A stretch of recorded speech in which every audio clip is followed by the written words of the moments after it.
সন্তানের রূপে যখন চললেন সাধন ভক্তি, বাবা যেমন তেমন ভক্তি হলে হবে না, সাদা পড়া লাগবে শুধু ভক্তির নয়, অন্য কিছু নয়। কর্মের মধ্যে হলো ভক্তি বড়।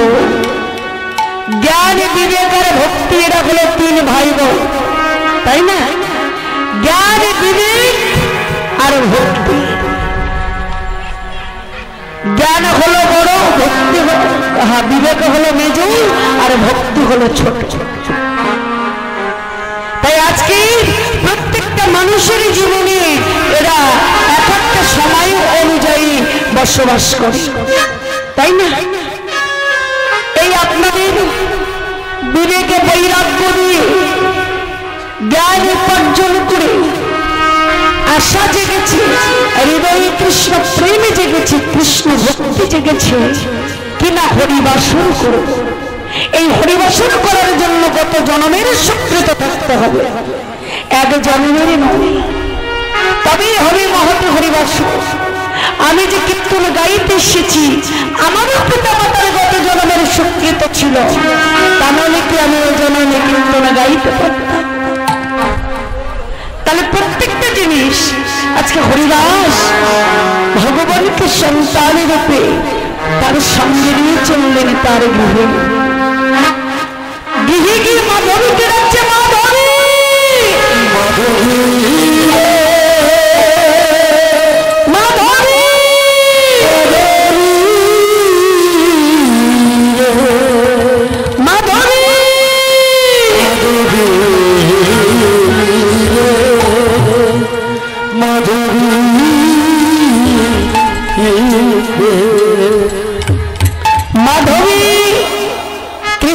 সবারই মগ্ন হয়ে আছে, স্বামীর ডাক কর্ণপাত ফলকে যেন আমায় যাচ্ছে, ঘরের বাইরে হয়ে এসে দেখছে স্বামী এসেছে। মাধবী, তুমি সারা জীবন যার অপেক্ষা করছো, আমি তাকে নিয়ে এসেছি। মাধবী,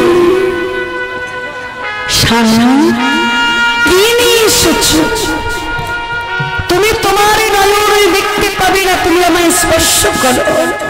যেই না মাধবী স্বামীকে স্পর্শ করলেন, দেখলেন কি সেই বিভূজ মুরলীধারী গোবিন্দ দাঁড়িয়ে আছে হরিদাসের পাশে।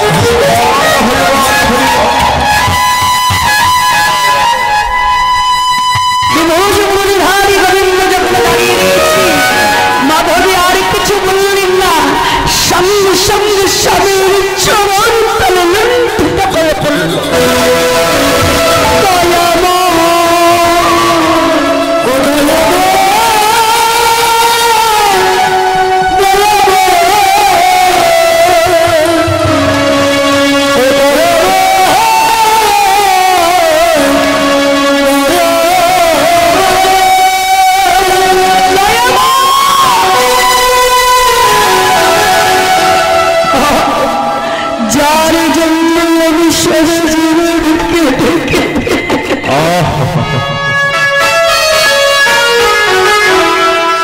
তার চরণ যুগল মুক্তি পাইলে আজ তুমি অল্প সময় আমার গোবিন্দের দেখা পেলি। স্বামী,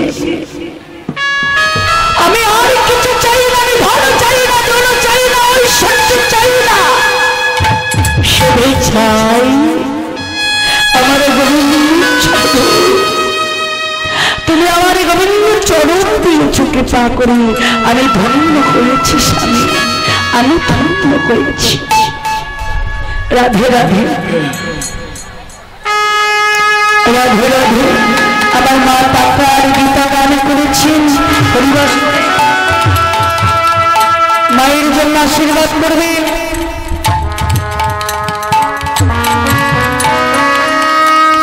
এক জন্ম নয়, জন্ম জন্ম ধরে যাবেন নিভাবে এই মহৎ হরিবাস রচে হবে। রাধে রাধে।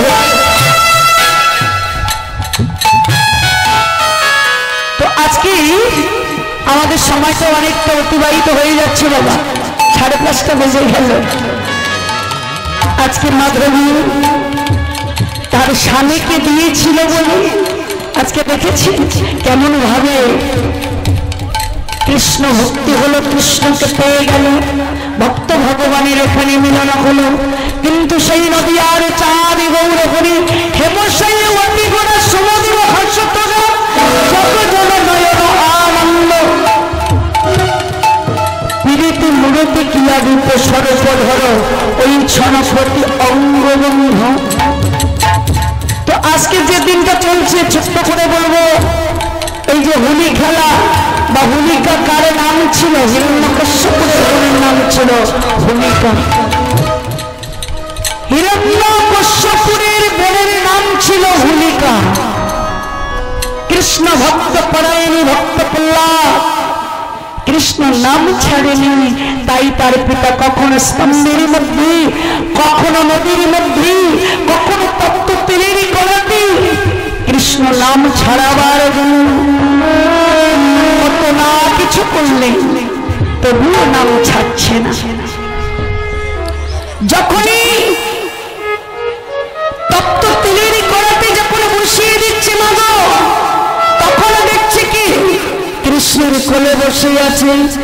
যখন সেই পাহাড়ের মধ্যে দিয়ে পাথর চাপা দিয়ে দিল, সে দেখছে কি কৃষ্ণ তাকে উঁচু করে ধরে আছে।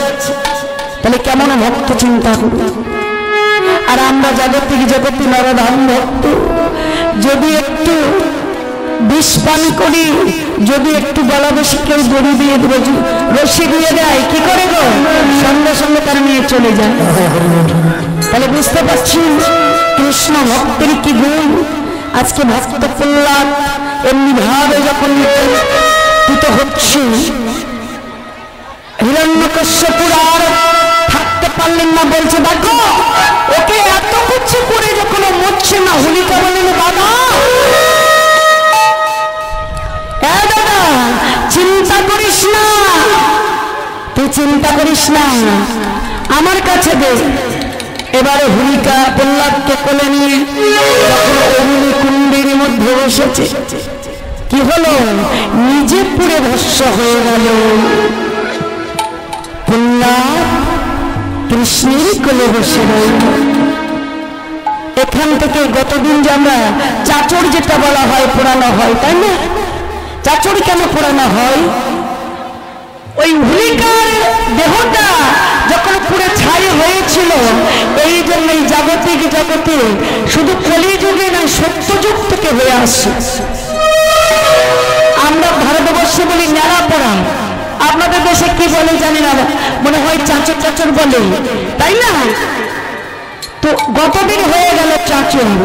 ওই চাচর পোড়ানো হয় মানে হোলিকার দেহ পোড়ানো হয়। তাই আজকে রংটা খেলা হচ্ছে, এটাও একটা অসুরের রক্ত থেকে এই আবিরের জন্ম হয়েছে। আজকে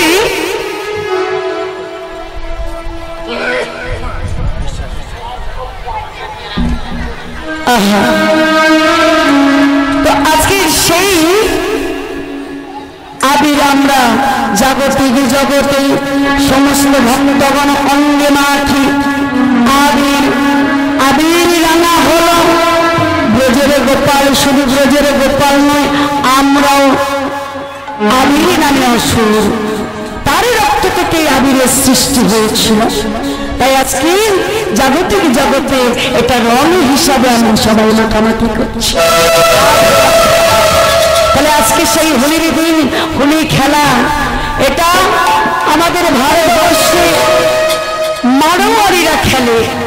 কিন্তু মারোয়ারিদের শুধু নয়, এই ফাগুন পূর্ণিমা তিথিতে মহাপ্রভু এসেছিলেন সেই ভারত ভূমিতে শ্রীধাম নবদ্বীপে, ঠিক সুবলম্বী শুভযোগে 1406 শতাব্দী থেকে 7 শতাব্দী তিনি সন্ধ্যার সময় পূর্ণচন্দ্র সচিগরে ভূষুন্দি মাঝে উদয় হলো।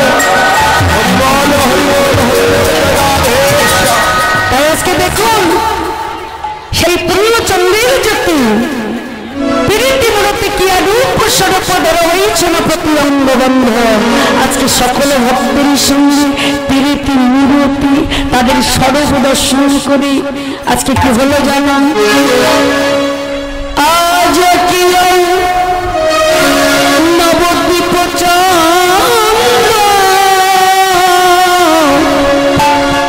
আজ কি নবদ্বীপ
সূর্য পূজা করিতে যাব, সূর্য পূজা করিতে যাব, সূর্য পূজা করিতে যাব, সূর্য পূজা করিতে যাব।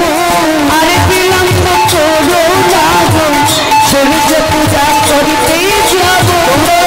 বিলম্ব করো না গো, সূর্য পূজা করিতে যাব। আরে বিলম্ব করো না গো, সূর্য পূজা করিতে যাব। বিলম্ব করো না গো, চলো চলো রাজগুণান, বিলম্ব করো না, চলো চলো রাজগুণান, বিলম্ব করো না গো, চলো চলো রাজগুণান, বিলম্ব করো না গো, সূর্য পূজা করতে যাব।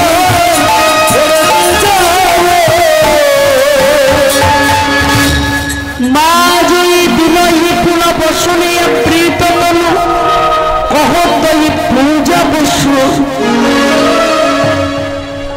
আজকে মহাপ্রভু কেমন ভাবে চলেছিল,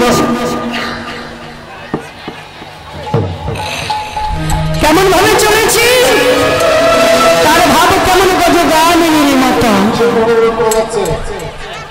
প্রসাদ বিশেষভাবে যাচ্ছে, প্রসাদ বিতরণ চলতেছে। আজকে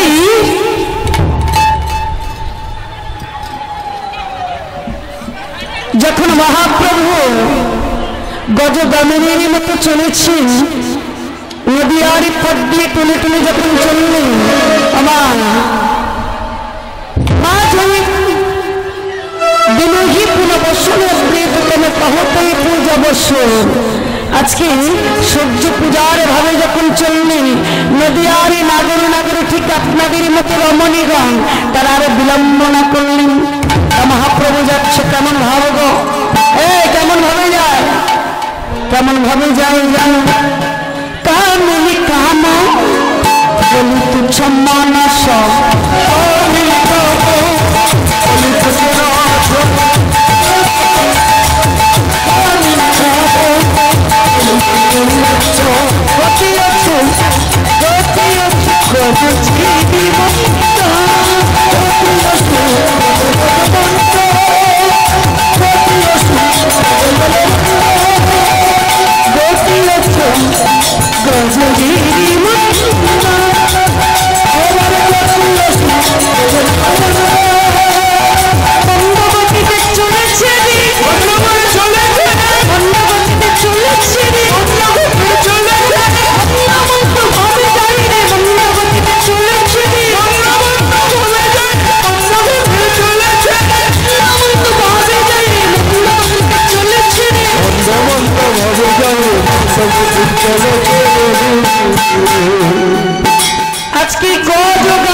নারীগণ যেমন বসন্ত চাপা দেয়, বাম দিকে নয়নে আর করে ভক্তকে দর্শন করছে মহাপ্রভু,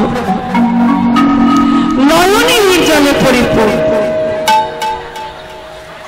ভক্তবৃন্দ আসলে উপস্থিত আছে, প্রসাদ বিতরণ আছে, আপনাদের প্রসাদ গ্রহণ করার জন্য বিশেষভাবে অনুরোধ করে যাচ্ছে। রাধা মোহন দাস চিতি অভিলাষ সৌচরণ জানি পায়।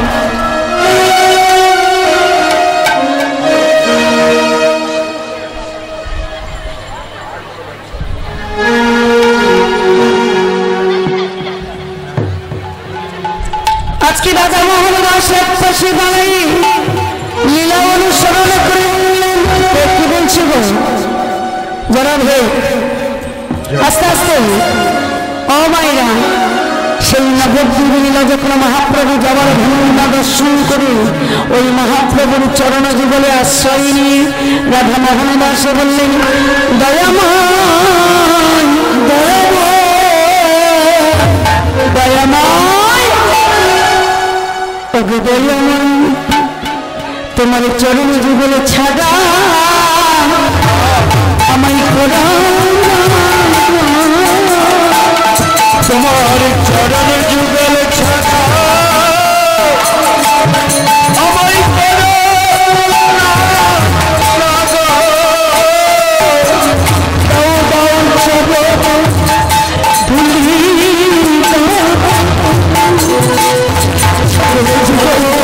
ছাড়া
তবে হয়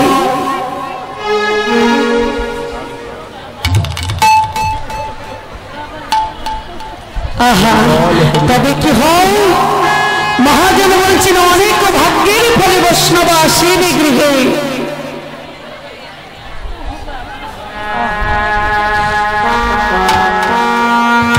তবে হয় মহাপ্রসাদের আয়োজন তাই আজকে রাধা মোহন দাস বললেন আমি অন্য কিছু চাই না এই দয়া মনে শুধু চাই তোমার চরণ যুগ তোমার চরণ যুগ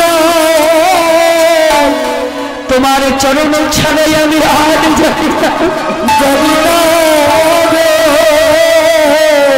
আহা, তাই রাধা মোহন দাস গৌরাঙ্গলী আস্বাদন করে আর দেরি না করে চললেন বৃন্দাবনের পথে।